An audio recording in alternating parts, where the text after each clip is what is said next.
আপনাদের সঙ্গে আমি অনুরাধা। দেখে নেব আজকে নিউজ হেডলাইন্স। ষষ্ঠ পে কমিশন গঠনের সিদ্ধান্ত নিল রাজ্য সরকার। সাংবাদিক নিগ্রহের ঘটনা ঘটল বর্ধমানের বুকে। জমিয়ত উলামায়ে হিন্দের আহ্বানে শহীদ মিনারের উদ্দেশ্যে রওনা দিল মুসলিম সম্প্রদায়ের মানুষজন। জীবনে ঝুঁকি নিয়ে রেল লাইন পারাপার করেন যাত্রীদের একাংশ।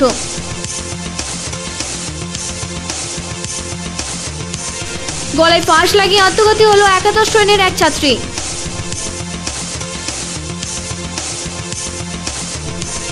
অগ্নিদগ্ধ হয়ে মৃত্যু হলো এক গৃহবধূ। আসছে বিস্তারিত খবরে। ষষ্ঠ পে কমিশন গঠনের সিদ্ধান্ত নিল রাজ্য সরকার। কেন্দ্রের সঙ্গে রাজ্যের মহার্ঘ ভাতার পার্থক্য ঘোচাতেই এইরূপ ব্যবস্থা গ্রহণ করতে চলেছে। এর ফলে রাজ্য সরকারি কর্মচারীদের মুখে হাসি ফুটবে অদূরে। রাজ্যের সরকারি কর্মচারীদের জন্য ষষ্ঠ পে কমিশন গঠনের সিদ্ধান্ত নিল রাজ্য সরকার। সম্ভবত শুক্রবার কমিশন গঠনের বিজ্ঞপ্তি জারি হতে চলেছে। অর্থনীতিবিদ অভিরূপ সরকার কমিশনের চেয়ারম্যান হবার দৌড়ে এগিয়ে। বর্তমানে কেন্দ্রের সঙ্গে রাজ্যের মহার্ঘ ভাতার ফারাক প্রায় 54%। রাজ্যের মুখ্য সচিব সঞ্জয় মিশ্রের আগমন বার্তা রাজ্য সরকারি কর্মচারীদের মুখে হাসি ফোটাতে গুরুত্বপূর্ণ ভূমিকা পালন করবে। রাজ্যের এইরূপ সিদ্ধান্তকে সাধারণ মানুষ থেকে জনপ্রতিনিধি সকলেই স্বাগত জানিয়েছেন।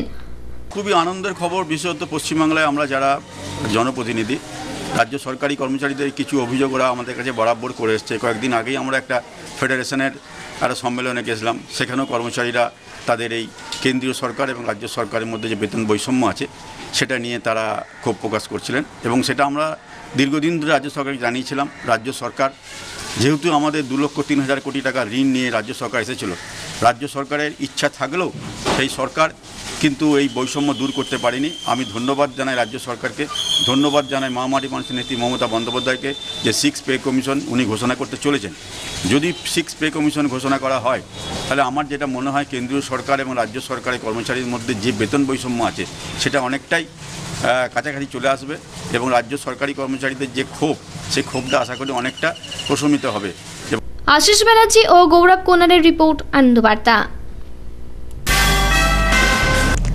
চোখ রাখবো পরবর্তী খবরে। আবার সাংবাদিক নিগ্রহের ঘটনা ঘটল বর্ধমানের বুকে। কয়েকজন সাংবাদিক খবরের খোঁজে সংবাদ সংগ্রহ করতে গেলে তরুণ ঘোষের নেতৃত্বে একদল দুষ্কৃতী কটূক্তি করতে থাকে। সাংবাদিকরা প্রতিবাদ করলে দুষ্কৃতীরা তাদের উপর ঝাঁপিয়ে পড়ে এবং বেধড়ক মারধর করে এবং ক্যামেরা কেড়ে নেওয়ার চেষ্টা করে। পুলিশ একজনকে আটক করেছে। আবার সাংবাদিক নিগ্রহের ঘটনা ঘটল শহর বর্ধমানের বুকে। বৃহস্পতিবার বর্ধমান আরটিও দফতরের সামনে কয়েকজন যাযাবর খেলা দেখাচ্ছিল। সেই খবর সংগ্রহ করার জন্য সাংবাদিকরা সেখানে উপস্থিত হন। হঠাৎই কিছু দুষ্কৃতী সাংবাদিকদের সম্পর্কে কটূক্তি করায় সাংবাদিকরা তার প্রতিবাদ করেন। তারই ফলস্বরূপ দুষ্কৃতীরা সাংবাদিক ও চিত্র সাংবাদিকের ওপর চড়াও হয়ে মারধর করে ও ক্যামেরা কেড়ে নেওয়ার চেষ্টা করে।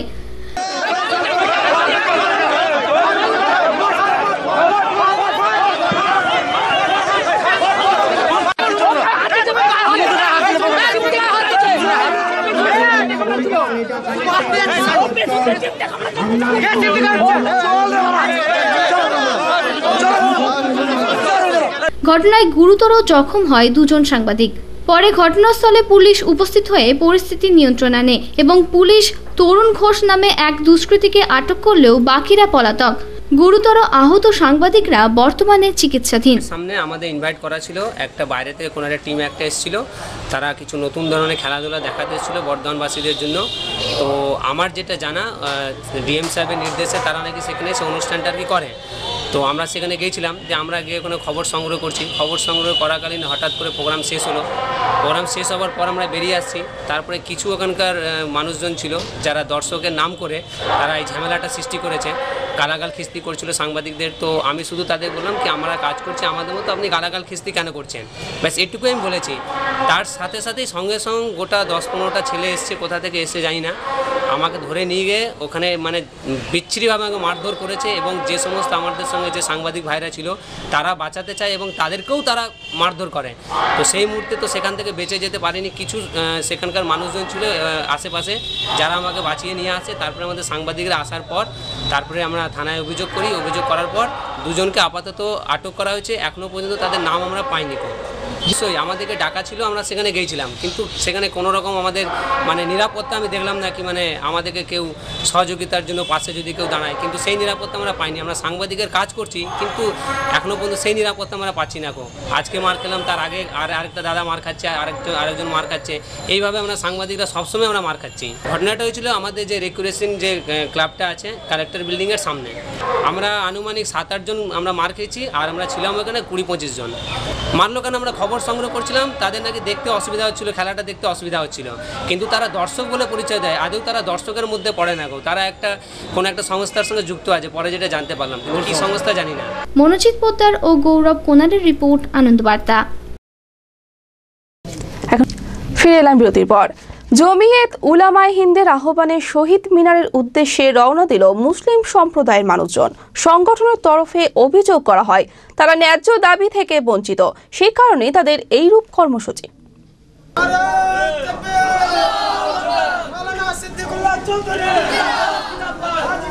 কলকাতার শহীদ মিনারের উদ্দেশ্যে মুসলিম সম্প্রদায়ের মানুষ রওনা দিল বৃহস্পতিবার। জমিয়ত উলামায়ে হিন্দের আহ্বানে তাদের এদিনের এই যাত্রা। সংগঠনের সদস্যদের অভিযোগ তারা তাদের ন্যায্য সুবিধা পাচ্ছে না, সেই কারণেই এইরূপ সিদ্ধান্ত। সংগঠনের কর্মীদের অভিমত তাদের ন্যায্য দাবি মানা না হলে তারা বৃহত্তর আন্দোলনের পথে যেতে পিছু পা হবে না। আমাদের জমিয়ত উলামায়ে হিন্দের প্রোগ্রাম। আচ্ছা, এই উপলক্ষে কি করছো তোমরা? এই উপলক্ষে আমরা মুসলমানদের যেটা দাবি সেটা মুসলমানদেরকে দেওয়া হচ্ছে না, আরও পুরো ইন্ডিয়াতে মুসলমানদের উপরে অত্যাচার করা হচ্ছে, আচ্ছা, আর সব মাদ্রাসা মসজিদকে অত্যাচার করা হচ্ছে। এই কারণে আমরা আজকে জমিয়ত উলামায়ে হিন্দের ডাক শহীদ মিনারে, সেই জন্য আমরা যাচ্ছি। কোথায় যাচ্ছ? শহীদ মিনার, জমিয়ত উলামায়ে হিন্দ কলকাতার শহীদ মিনার। তোমাদের দাবি কিছু আছে, কদফা দাবি নিয়ে যাওয়া হচ্ছে? হ্যাঁ, আমাদের দাবি মুসলমানদের যেটা দাবি, মুসলমানদের দাবি মুসলমানকে দিতে হবে, আর আপনার হিন্দুরা হিন্দুর জায়গায় থাক, মুসলমানদের যায় এক বিন্দু দুই কুসুম, হিন্দু মুসলমান সকলে ইন্ডিয়ার মধ্যে মিলেমিশে থাকুক, এই দাবি নিয়ে কেউ তোমরা কি নিরাপদ নয় এরকম? হ্যাঁ, আমরা নিরাপদ নয় বলেই আমরা যাচ্ছি। হঠাৎ এরকম মনোভাবটা এলো কেন? এরকম মনোভাব আমাদের এলো যে মুসলমানদের উপরে সমস্ত জায়গায় অত্যাচার হচ্ছে, সেই হিসেবে আমাদের মনোভাবটা এলো যে আমরা শহীদ মিনারে প্রোগ্রাম থাকবো, সেই জন্য যাচ্ছি। এর জন্য কাকে দায়ী করছো তোমরা? হ্যাঁ, এর জন্য আমরা কাউকে দায়ী করছি না, কিন্তু মুসলমানদের যেটা দাবি সেটা মুসলমানদেরকে বুঝিয়ে দিতে হবে।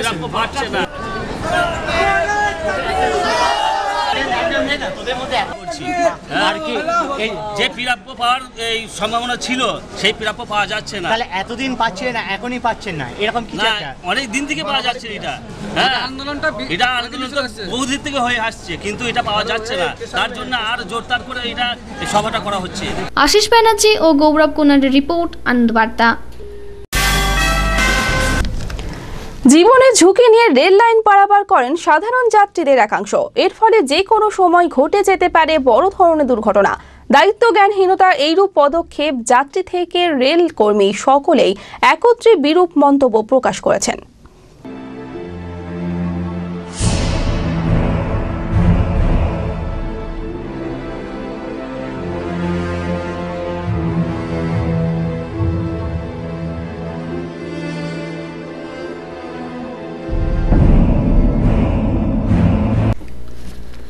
সময়ের সঙ্গে পাল্লা দিতে দিতে মানুষ নিজের জীবনকে উপেক্ষা করতে পিছু পা হচ্ছে না, তারই নিদর্শন ক্রমশই ফুটে উঠেছে বর্ধমান স্টেশনে।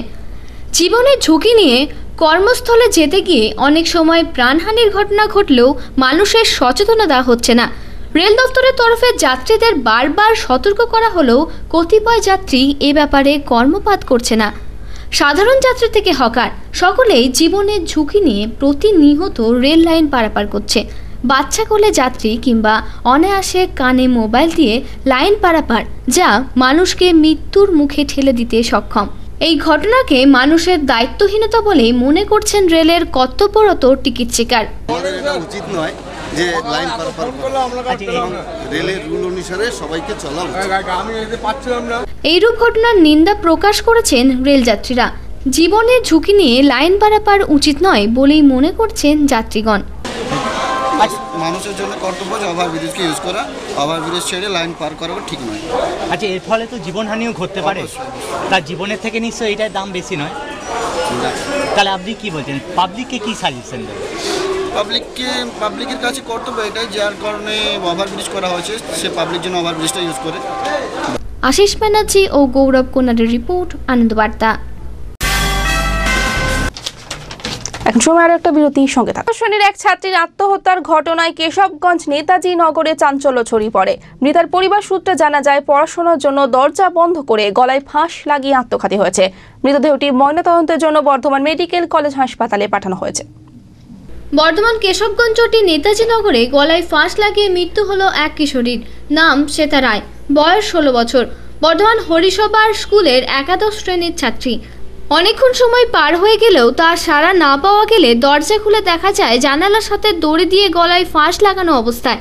সঙ্গে সঙ্গে বর্ধমান মেডিকেল কলেজ হাসপাতালে নিয়ে আসা হলে ডাক্তাররা তাকে মৃত বলে ঘোষণা করেন।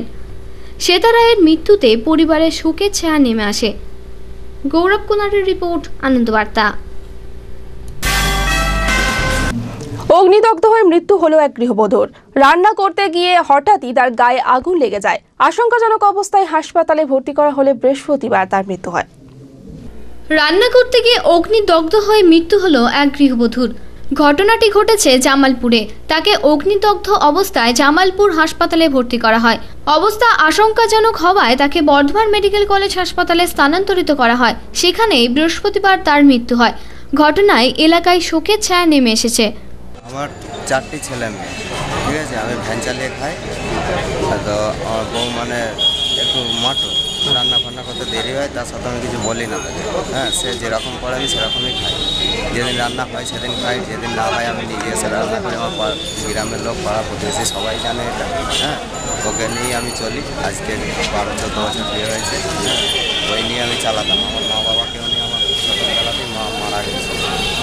বাচ্চা আছেও না? আমার কটা বাচ্চা? আমার 4টি বাচ্চা। বয়স কীরকম চারজনের? চারজনের বড় ছেলের 10-11 বছর বয়স। সব থেকে ছোটো যা তার বয়স কত? তার 5 বছর।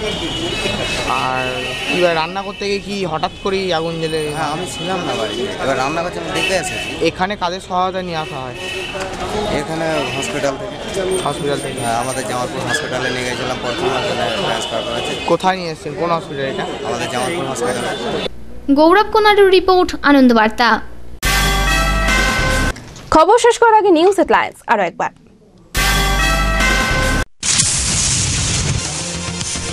ষষ্ঠ পে কমিশন গঠনের সিদ্ধান্ত নিল রাজ্য সরকার।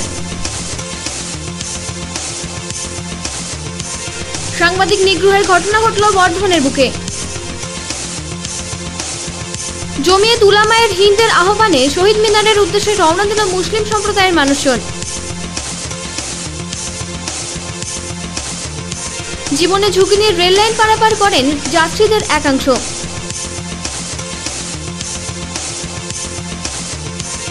গলায় ফাঁস লাগিয়ে আত্মঘাতী হলো একাদশ শ্রেণীর এক ছাত্রী।